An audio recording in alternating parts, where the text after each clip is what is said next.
இன்னைக்கு இந்த வீடியோல நம்ம பார்க்க போறது வந்து கொரியன் கீரை ரெசிபி தான் வந்து பார்க்க போறோம். இது வந்து கொரியன் மார்க்கெட்ல இல்ல சைனீஸ் மார்க்கெட்ல வந்து கிடைக்கும். இந்த ஸ்பினாச் வந்து ரொம்ப நல்லா இருக்கும். நீங்கலாம் ட்ரை பண்ணி பாருங்க. இப்ப இந்த கொரியன் கீரையை எப்படி பண்றது அப்படின்னு நம்ம பார்க்கலாம். இந்த கொரியன் கீரை வந்து பார்க்கறதுக்கு இந்த மாரி தான் இருக்கும்.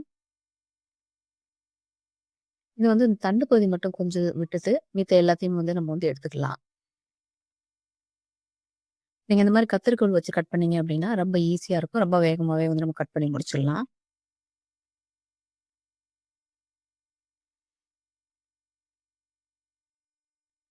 கடைசியா இந்த கொஞ்சம் தண்டு பகுதிய மட்டும் விட்டா போதும்.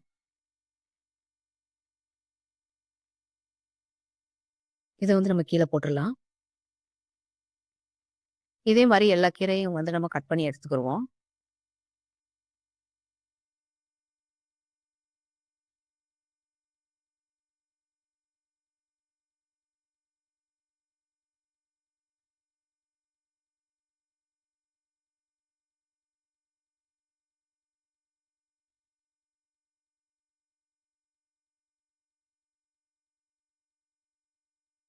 இத வந்து தண்ணி ஊத்தி ஒரு 2, 3 தடவ நல்லா கிளீன் பண்ணி எடுத்துக்குவோம். அப்படி இல்ல அப்படின்னா, இதுல மண்ணெல்லாம் இருக்க சான்சஸ் இருக்கு. தண்ணி எல்லாத்தையும் நல்லா வடிகட்டி வச்சு வடிகட்டிறலாம். இப்போ வந்து ஒரு கடாயில வந்து கொஞ்சம் எண்ணெய் சேர்த்துக்குருவோம். இதுக்கு கொஞ்சமா எண்ணெய் சேர்த்தா போதும்.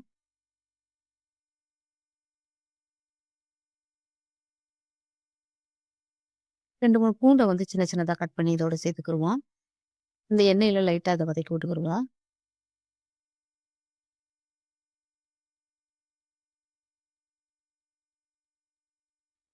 'நம்ம கிளீன் பண்ணி வச்சிருந்தோம் இல்லையா? அந்த கீரைய இதோட சேர்த்துக்கலாம். வெங்காயம், பச்சை மிளகாய் எதுவுமே சேர்க்க தேவையில்ல.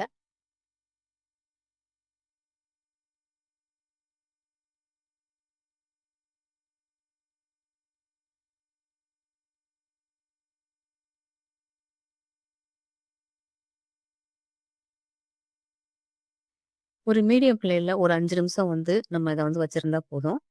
இத வந்து ரொம்ப ஹைல வச்சிராதீங்க, புடிச்சிரும். ஏன்னா நம்ம தண்ணி எதுவுமே வந்து சேர்க்கல.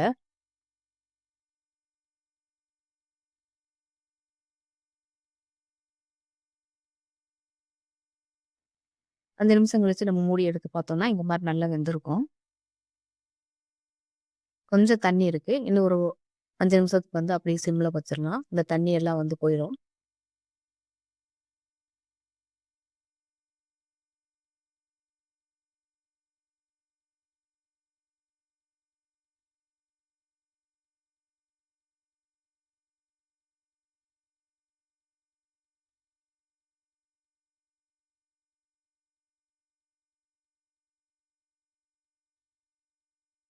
பாருங்க தண்ணி எல்லாம் போயிருச்சு. கொஞ்சமா இது கூட வந்து உப்பு சேர்த்துக்குருவோம். சேர்த்துட்டு அத நல்லா மிக்ஸ் பண்ணி விட்டுக்குருவோம். இதில வந்து சோய் சாஸ் இதெல்லாம் சேர்ப்பாங்க. நான் வந்து சேர்க்கிறது கிடையாது. அந்த டேஸ்ட் பிடிக்காதனால சேர்க்கிறது கிடையாது. உங்களுக்கு வேணும் அப்படின்னா, நீங்க சோய் சாஸ் இத சேர்த்துக்கோங்க. பாருங்க சூப்பரான கொரியன் கீரை ரெடி ஆயிருச்சு. நீங்களும் ட்ரை பண்ணி பாருங்க. பார்த்துட்டு எப்படி இருந்துச்சு அப்படின்னு கமெண்ட்ல சொல்லுங்க. உங்களுக்கு இந்த வீடியோ புடிச்சிருந்தா லைக் பண்ணுங்க, ஷேர் பண்ணுங்க, சப்ஸ்கிரைப் பண்ணுங்க. தேங்க்ஸ் ஃபார் வாட்சிங்.